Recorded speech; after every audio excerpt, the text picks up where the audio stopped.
Débutés en février 2019, les travaux de rénovation du musée savoisien sont toujours en cours et une visite était organisée le 4 mars dernier pour faire le point sur l'état d'avancement, comme ici sous le porche de la façade ouest, une partie ouverte sur le centre historique de Chambéry qui accueillera la nouvelle entrée du musée.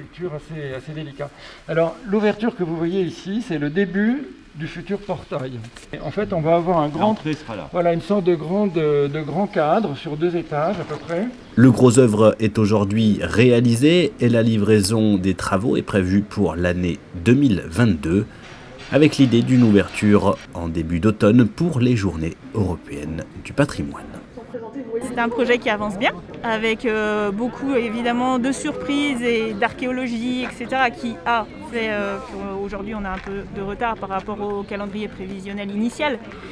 Mais on est très content d'avoir fait des fouilles, puisqu'on a appris beaucoup de choses sur le musée. Des fouilles qui étaient en fait liées au fait que quand on détruit, on doit documenter. Et on a appris beaucoup de choses, c'était très intéressant. Et puis après, dans le chantier, on a eu quelques mauvaises surprises, avec des murs suspendus, entre guillemets.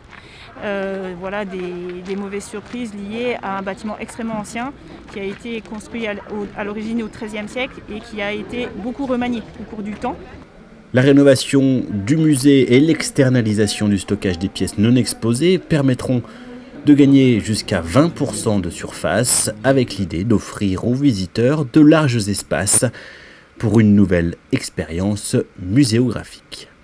C'est un superbe espace au cœur de Chambéry, dans lequel nous avons gagné beaucoup de mètres carrés en utilisant les combles qui auparavant servaient d'entrepôt pour les œuvres qui n'étaient pas exposées. Nous aurons au cœur de Chambéry un superbe espace, non seulement sur l'histoire, mais sur la vie des pays de Savoie-Mont-Blanc, puisque je rappelle que ce musée ne concerne pas seulement la seule Savoie, au sens de 73, mais les 2 départements savoyards en réalité, puisque c'est ici le patrimoine et l'histoire, et le présent et le futur de Savoie-Mont-Blanc qui seront exposés.